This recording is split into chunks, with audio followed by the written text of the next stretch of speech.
It's from LUCIDPIXUL, and welcome back. I was recently reading a book, and in one of the chapters, a psychologist is describing different factors in video games that drive players, that motivate players, that keep players coming back for more. And I was very surprised to a certain degree that at the top of that list was time investment. And that really got me thinking. And when I thought about the games that I really get hooked on, and of course, to use the obvious example, Souls games, I realized she was absolutely right. You spend all that time, that effort, trying to get from point A to point B. One slip, you fall off a platform.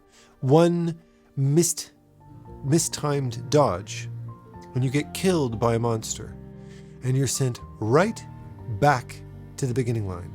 And when it comes to Souls games in particular, time is something that From Software manages with extreme mastery, because if you try to rush it, if you try to skip anything, that will inevitably, in most cases, come back to haunt you, and you will get killed, and you're going to have to go all the way back to the beginning line and start that entire grueling process from the beginning.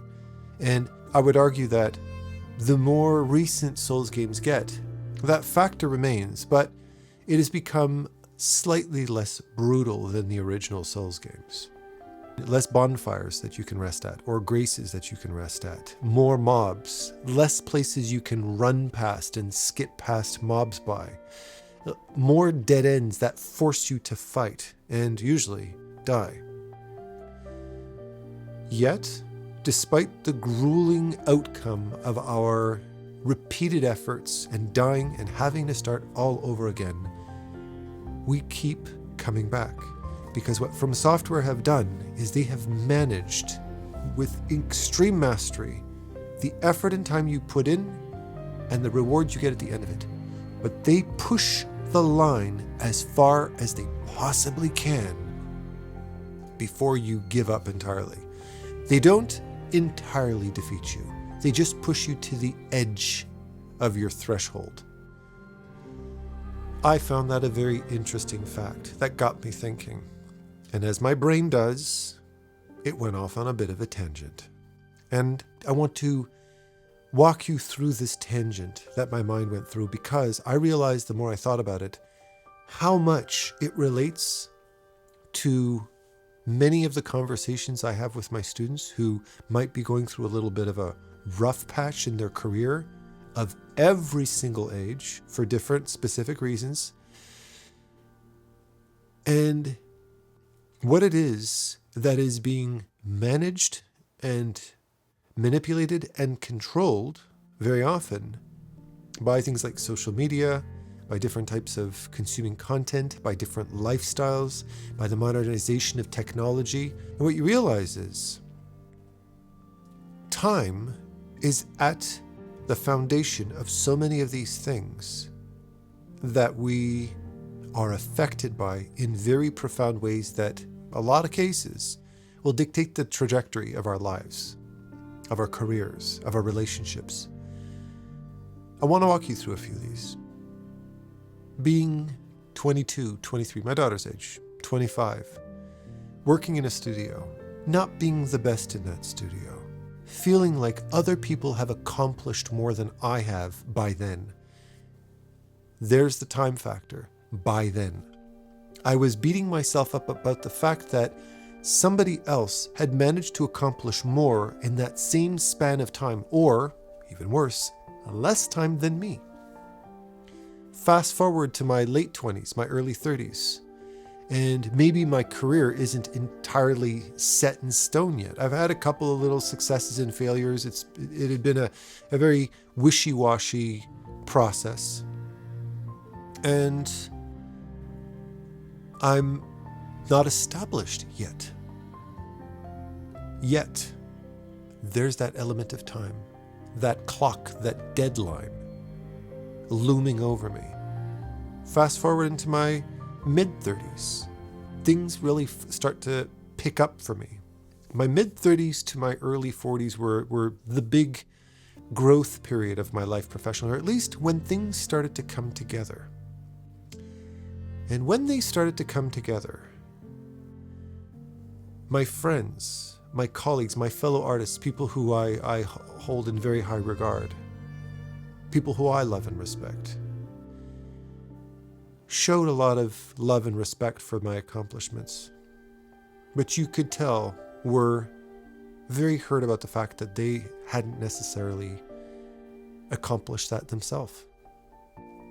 And I could see that they felt that the more success I experienced in my life, the more that was a reflection of what they weren't experiencing yet. Again, that time factor. I beat the clock and they didn't, despite the fact that I was very late to the game. At least I felt that way. I think we all feel that way. We're either not there yet, or we should have been there by then, or we don't have enough time to accomplish things, or I have so many factors in my life that are interfering with it. I don't have enough time to practice. I haven't reached it in time. I'm not good enough yet. I should have done more by now. However, once I did reach that point I wished to reach, at least I'd reached a point where I started to realize I hadn't, quote, wasted my time trying to pursue a career, trying to achieve a career that I had worked my whole life for, that all of a sudden I realized time didn't matter. Time stopped mattering the moment I crossed a certain threshold in my career.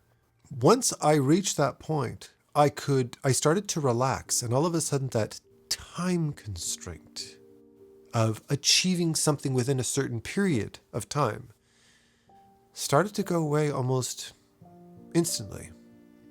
But then another preoccupation started to creep in. How long am I going to be able to hold on to this success? Because I'd experienced so many times in the past achieving something, getting hired, but then maybe getting sacked from that job because I wasn't good enough. I wasn't efficient enough. I wasn't fast enough. I didn't fit the company culture. Whatever multitude of different reasons people get sacked for. I've got a long checklist of them. How long is this going to last? How long can I hold on to this for? Somebody had asked me in my live stream this morning, how do you manage to do so much? How do you manage to accomplish so much? And what really, really helped me with my career was managing time. That was the biggest factor. And how do I do that? What do I kind of need to be productive and to be able to maintain my productivity over a long period of time?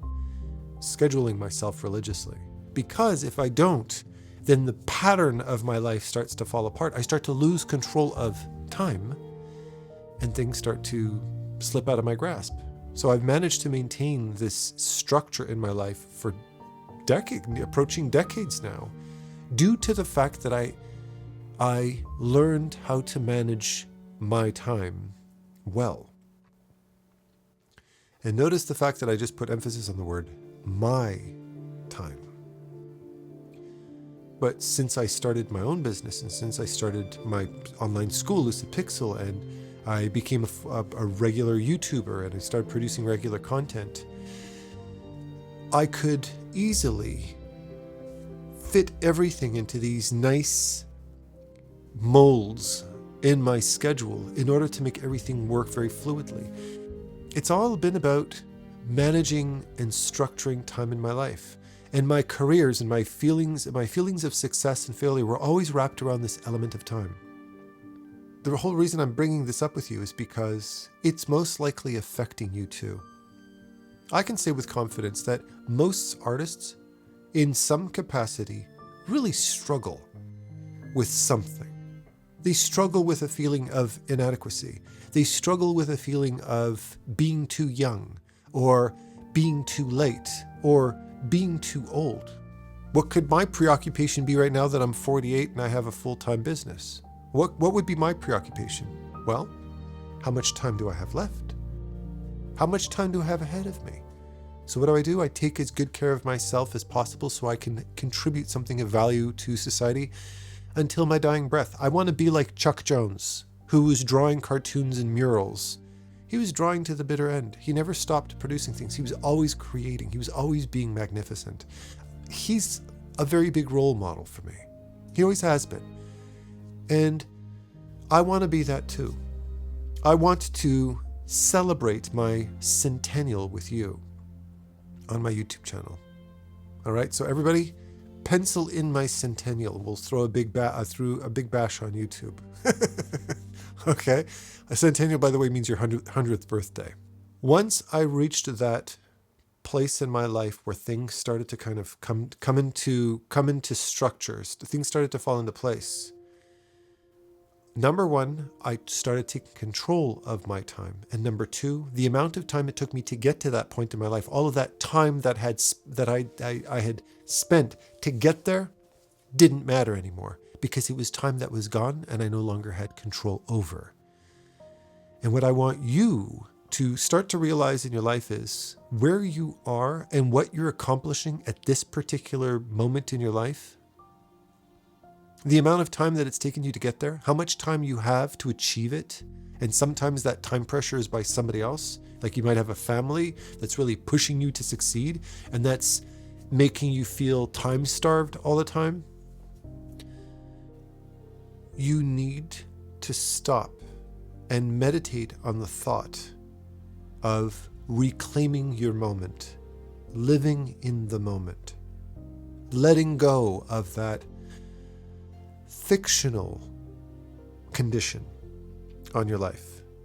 Because until you do, you're either going to be rushing or feeling guilty. And neither one of those are conducive to healthy careers. Neither one of those two criteria are conducive to a healthy life. It's either encouraging you to be thoughtless and be too fast. And secondly, it's discouraging you when you don't live up to your own fictional expectations. And when you do, and you start taking ownership of that time, you start taking ownership of what you do and when, and how you do it. When you start paying attention to your own inner clock, the rhythm of yourself, the rhythm of your life, that is fundamental to growth and success in your life. Because you start to find a beat and a rhythm of life that allows you to function at a wavelength where you perform your best. I very often use the dance analogy. If a song's too fast, it wipes me out and I can't connect to the music. I just feel like I'm chasing after the music. If it's too slow, I feel like I'm dancing a grandpa song and it's not stimulating me enough. But when you hit that sweet spot, where that there's a certain beats per minute, man, there's a certain type of rhythm that just bam, it's a wave, it's a massive wave and you can ride it all the way. And once you ride that wave, you can't stop. It's that perfect speed where your body just falls perfectly in line with that rhythm. This is your life. Your life is a dance. Your life is a song. Your life is a rhythm. But whose song are you dancing to? Yours or somebody else's? Is somebody dictating to you who you should be? Or are you dictating who you are and defending that from people who are trying to take ownership of your time? People who are blaming you for your use of time. You blaming yourself for your use of time. You've probably done that a whole lot. And my advice to you is, let that go. Look at the drawing that I'm drawing right now. This kitsune drawing that I'm doing for Lucas. Kind of kitsune. It's hard to implement more tails into this thing. Don't worry, that's just something a thought I've been struggling with over the last little while. This painting, if you go back on my timeline of videos, you'll see that I've stretched this painting over multiple videos, adding little bits to it here and there. I'm not sitting down and cramming 25 hours into a single sitting. No, I've been revisiting it. And do you know why I've been revisiting it? Because of an artist that I really look up to and I really admire, and who's had a big influence on me, not only with his artistic skill, but also his philosophy, his attitude about life, Ricardo Imig. He wasn't limiting himself to a stopwatch and saying, it's got to be done by then. He thought, no, let's go further. Let's go further. Let's go further. And he just kept saying that over and over and over again until eventually he was producing, this painting was turning into something that was potentially endless. They are timeless. They're beautiful. And it really inspired me. And it inspired me to revisit my kitsune. It inspired me to come back and say, I can go further with this. I don't need to stop there. Oh, what? I've already done 3-4 videos featuring this painting. People are getting sick of looking at the painting. Who cares? I'm constantly pushing my concept of time, how much time I'm willing to put into something. And the moment I started to do that, the moment I started to realize, hey, I don't need to rush to the finish line, immediately I started to become a much greater artist. One of the artists that really influenced this thought process to me was Darkin. I love Darkin. I love his art. He hasn't produced any YouTube videos in years. I dearly miss him. I know he's still extremely productive. He's still producing a lot of art, but I loved watching his videos. You can go and check out, I'm sure you can go and buy his Gumroads or, watch some of his painting tutorials. You could tell that despite the fact that he was doing these very rich, elaborate works of art with a lot of details, a lot of information going on, I could tell that he never felt rushed in the process of doing these paintings. He would try something out, it doesn't work, sculpt it differently, erase that, go find another reference, bring it in, try this, fix the hand. He was talking you through the process of how he really was struggling to kind of figure out how to draw that hand properly, and the shape of the head was really bugging him here, and this armor was looking like that, so let's change around. His goal was produce something you're proud of. The amount of time it takes, nobody cares. And as a result, he produced over and over again one amazing work of art after the next. And when I started to adopt that into my painting process, honestly, I can credit Darkin to playing a very big role to the artist I am today.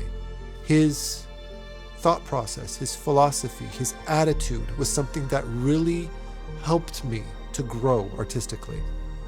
So Darkin, if you ever hear this, thank you. Stop looking at the clock. I can tell you with absolute conviction, with the straightest look on my face, I don't give a rat's ass if you're 12 or you're 92. It doesn't make any difference to me. I've never cared. The only person who gives a shit about your age is you. I don't care. If you are an artist who's 25 and you are 1,000 times better an artist than me, a 48-year-old, the only reason why that would bother me is if I was blaming myself for not using the time that I've had as effectively as yours, as productively as yours. That's my ego hurting because of my poor time management, my lack of ability to cram more into a shorter period of time, because we're all dying soon and my legacy is going to be less valuable than this other artist's legacy. No, I don't feel that way. If you've managed to accomplish that, what I do is I look at that 12-year-old's art and I celebrate that 12-year-old's art as a master, as somebody I can learn from, somebody I can grow from. I've got many artists that are far greater artists than myself, that are, in a lot of cases, much younger than myself. Do I look at their artwork and go, oh, that's good for you, great. Oh, look, little Mrs. Fancy Pants, good for you. No, I celebrate their art. I pin their art up on my walls. I use it as my desktop wallpaper.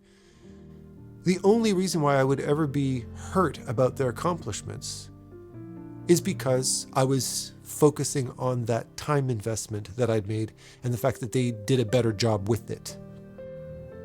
It's just me thinking about the length of time. But if I was looking at that same work of art from somebody who is 10, 15 years older than me, it wouldn't hurt me as much, would it? I wouldn't get his butt hurt about that. Why? Because they've had more time. They've been at it longer than I have. So that helps me, that soothes my soul. No, they were probably much better than you 30 years before too. They were always better than you. Get over it. Don't worry about that. If you're young, you have all the time in the world.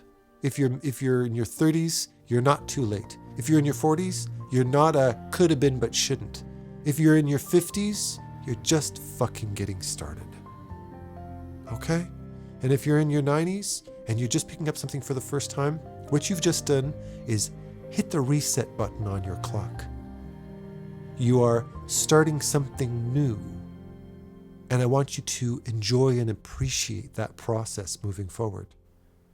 You don't need to cram as many drawings into the next 10 years because you don't know how much longer you're going to be around. No. I want you to sit down and take as much fucking time as you need to enjoy the process and produce your best work. And if that one painting takes the last 10 years you've got on this planet to produce, what you've just done is created something that's going to be remembered for all of eternity. And nobody's ever going to give a shit how long it took you to paint that, will they?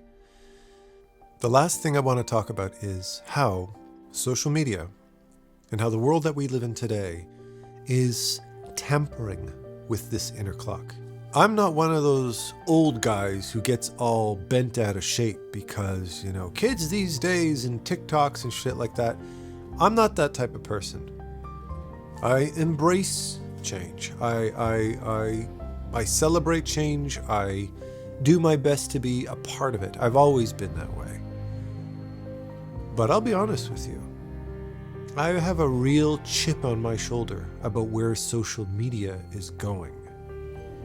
Because the trend that we're all very obviously seeing is that what social media is doing, the biggest sin that social media is doing, is slowly but surely, progressively messing with our inner clock.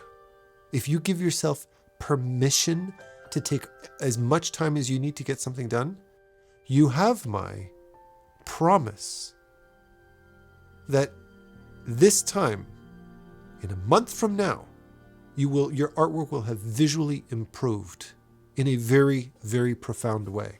If your patience to complete something is something that's standing in your way between you and your greatest masterpiece, if you stop and tell yourself and train yourself to take as much time as you need on every little fine detail of every little thing that you create and create your greatest masterpiece, that drawing, that achievement, that accomplishment that you've been pushing yourself all these years to accomplish, you're going to start seeing it take shape.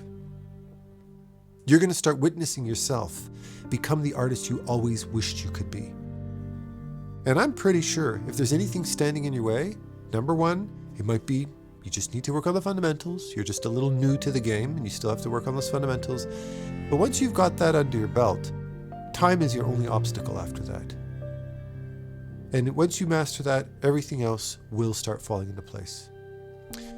All right. And with that said, I love you all with all my heart and happy painting. Take care.